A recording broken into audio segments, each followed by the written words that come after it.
वक्फ bill के खिलाफ सड़क पर संग्राम शुरू हो गया है। इस बिल को लेकर मुस्लिम समाज में उबाल है।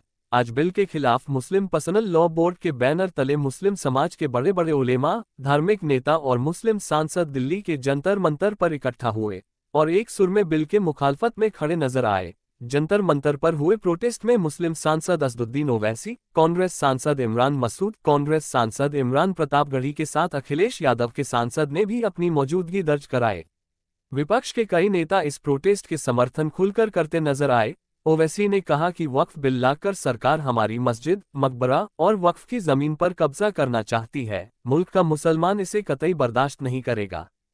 सारा काम विरोध करना है क्योंकि ये अनकॉन्स्टिट्यूशनल है। ये बिल वक्फ की जायदाद को बचाने के लिए, एनक्रोचर्स को निकालने के लिए नहीं, ना उसकी इनकम को बढ़ाने के लिए, बल्कि वक्फ की जायदादों को खत्म करने के लिए, मुसलमानों से उनकी मस्जिदें, दरगाहें, खानखाहें, कब्रस्तान को छीनने के लिए इस तरह का प्रोविजन उसमें रखा गया है। तो इनकी नीयत खराब है और ये चाहते हैं कि देश में और दूरियां बढ़े दो बड़े समुदायों में।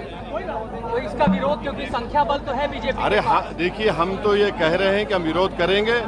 अगर चंद्रबाबू नायडू, पासवान साहब और नीतीश कुमार और हमारे अजीत सिंह साहब के बेटे अगर इसका तायीद करेंगे तो इनको जनता जिंदगी भर याद रखेगी। बिहार में ले जाएंगे इस मुद्दे को नीतीश कुमार के खिलाफ, ये देखते हुए क्या बिहार में आप ले जाएंगे इस मुद्दे को? ये तो देश में जाएगा मुद्दा, सिर्फ बिहार के नहीं, देश में जाएगा, बिहार में जाएगा। कोई भी जाकर कह देगा कि मस्जिद नहीं है और कलेक्टर बोल देगा कि इंक्वायरी, और जब इंक्वायरी कलेक्टर ऑर्डर करेगा इस बिल के कानून के तहत, इस बिल के तहत, तो जब तक कलेक्टर की इंक्वायरी नहीं होती वक्फ की प्रॉपर्टी नहीं रहेगी। यही होगा ना। अगर आपकी मस्जिद है, कोई आगे बोलेगा मस्जिद नहीं है, कलेक्टर को कंप्लेंट दे दिया, कलेक्टर इंक्वायरी ऑर्डर करेगा, इंक्वायरी तक जब इंक्वायरी ऑर्डर करेगा तो वो मस्जिद ही नहीं रहेगी, वक्फ नहीं रहेगा। दिल्ली में 123 प्रॉपर्टीज हैं जिसको दिल्ली वक्फ बोर्ड कहता है हमारी है और गवर्नमेंट बोलती है हमारी है। पार्लियामेंट सामने की मस्जिद आप देखते हैं ना, वो सरकार कहती है हमारी प्रॉपर्टी है। कल कलेक्टर ऑर्डर करेगा और नोटिस लगा देगा गवर्नमेंट प्रॉपर्टी। वही तो कर रहे हैं। और हिंदू धर्म में, सिखों के धर्म में, जैन धर्म में, बौद्ध धर्म में उनके जो मजहबी बोर्ड्स हैं उसमें तो कोई उन्हीं का मजहब का नहीं बन सकता है। यहाँ पर आप कैसे बना रहे हैं फिर, और ज्यादा बना सकते हैं क्या? इससे वक्फ को बचाने का कोई ताल्लुक नहीं है। क्या इससे लगता है कि आपसी, जो आपने जैसा भी कहा, कि क्या फर्क पड़ेगा आपसी भाईचारगी पे, हिंदू पे, मुसलमान? ये इंशाल्लाह नहीं पड़ना चाहिए, मगर सरकार वही चाहती है। वहीं कांग्रेस सांसद इमरान मसूद ने कहा कि वक्फ बिल के खिलाफ संसद से सड़क तक संघर्ष करेंगे। महसूस ही होता है दौरे तबाही है, शीशे की अदालत में पत्थर की गवाही है। दुनिया में कहीं इसकी तफ्सील नहीं मिलती, कातिल ही मुंसिफ है, कातिल ही सिपाही है।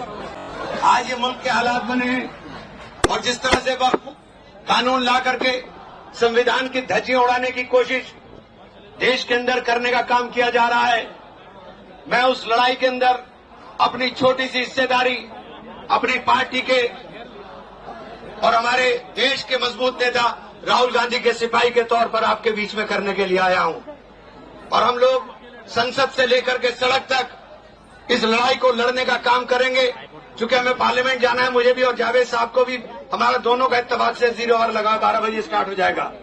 तो मैं आप सब लोगों से सिर्फ इतनी गुजारिश करना चाहता हूं कि जहां खून की जरूरत होगी वहां खून देंगे, और जहां आपको लड़ने की जरूरत होगी हम आपको पहली सफ के अंदर नजर आने का काम करेंगे। आप तमाम लोगों का बहुत बहुत शुक्रिया, क्योंकि इस लड़ाई को हमने जेपीसी में बहुत मजबूती के साथ लड़ने का काम किया है और इंशाअल्लाह सुम्मा इंशाअल्लाह अल्लाह की जात से उम्मीद है कि इनके काले मंसूबे किसी भी सूरत में कामयाब नहीं हो। वहीं कई उलेमाओं ने जमकर मोदी सरकार पर निशाना साधा और बिल वापस लेने की गुजारिश की। उलेमाओं का कहना है कि मोदी सरकार में मुसलमानों को दोयम दर्जे का शहरी बनाने की कोशिश हो रही है। मुसलमानों की इबादतगाह, मस्जिद, मदरसे पर बुलडोजर चलाया जा रहा है। अब कब्रों को तोड़ने की कोशिश हो रही है। अब मुसलमान इसे कतई बर्दाश्त नहीं करेगा। खाका बनाया था इस मुल्क का, उसको ये लोग तोड़ देना चाहते हैं, तोड़ने की सिमत में चल रहे हैं। हमारे घरों में बिल्डोजर चल रहे हैं, मस्जिदों और मदरसों में बिल्डोजर चल रहे हैं, और अब ये वक्फ एक्ट के जरिए से भारत के दस्तूर पर, संविधान पर बिल्डोजर चलाया जा रहा है, चलाने की कोशिश हो रही है। साथ ही मोदी सरकार को चेतावनी दी कि अगर बिल को नहीं रोका गया तो मुसलमान सड़कों पर ही नजर आएगा। हक के लिए तुम उठोगे, तो अल्लाह तुम्हें कभी मायूस नहीं करेगा, अल्लाह तुम्हें कभी जलील नहीं करेगा। ऐ रोजेदारों के अजीम मजमे है मुसलमानों, आप आज ये बता दीजिए कि जिस तरह इफ्तार में वक्त से पहले आप गिलास शरबत की पिया नहीं करते, उसी तरह मजमे आम में भी अपने डिसिप्लिन को कभी तोड़ा नहीं करते।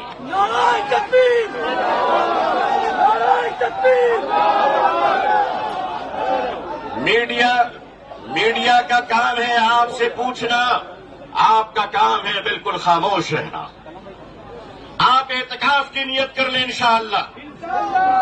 मैं अपने मीडिया के भाई बहनों को अच्छी तरह जानता हूं, इन्हीं के बीच तो बड़ा हुआ हूं। आखिर इन्हें हम नहीं जानेंगे तो क्या ट्रंप साहब जानेंगे? इनका और हमारा बड़ा गहरा रिश्ता है। लेकिन आपको ये बता देना चाहते हैं, हम यहां लड़ने या हुकूमत को धमकाने या किसी समुदाय विशेष को ललकारने के लिए नहीं आए हैं, बल्कि जंतर मंतर पर लोकतंत्र और संविधान में दिए गए अपने अधिकार के रक्षा के लिए आए हैं।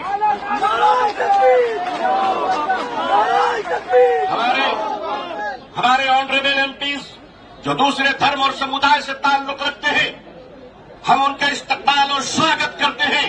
मैं उस देश का रहने वाला हूं, मैं भारतीय हूं और भारतीय समाज का हूं। हमने वो परिवार देखे हैं कि जिस परिवार में पत्नी शाकाहारी है और पति मांसाहारी है। एक धर्म पत्नी अपने पति के लिए अंडा गोश्त मछली बनाने के बाद स्नान करती है और खुद सब्जी बनाकर खाती है। मैं पूछता हूं इस देश से, अगर यहां एक शाकाहारी पत्नी मांसाहारी पति के साथ अपने जीवन को बिता सकती है, तो हिंदू और मुसलमान इस देश में साथ में क्यों नहीं रह सकते?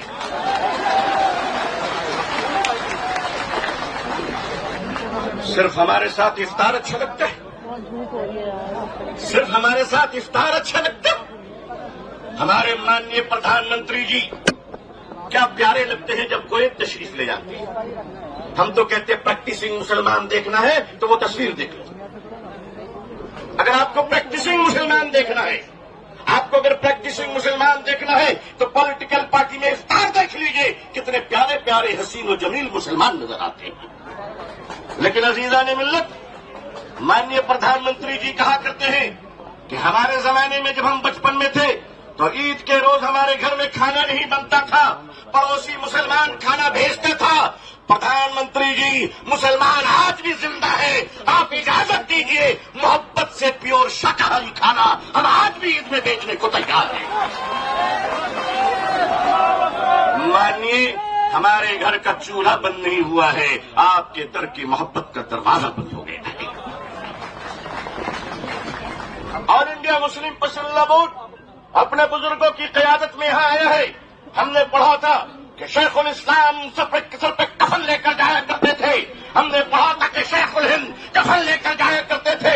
हम मानते हैं हमने उन बुजुर्गों को नहीं देखा, मगर उन बुजुर्गों की निस्बतों से मुंसलिक ये चश्मो चराग की हिफाजत कर लो मुसलमानों।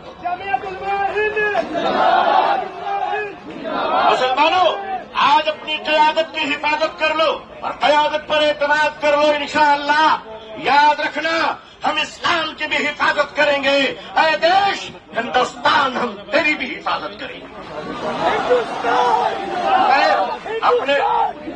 मैं अपने प्रशासन से कहना चाहता हूं, पुलिस डिपार्टमेंट से, हम आपके ही भाई बहन हैं, हम आपके ही समुदाय और समाज से आते हैं। आप हमारे हैं, हम आपके हैं। आज हम हैं, कल नहीं रहेंगे। देश है और देश रहेगा इंशाअल्लाह।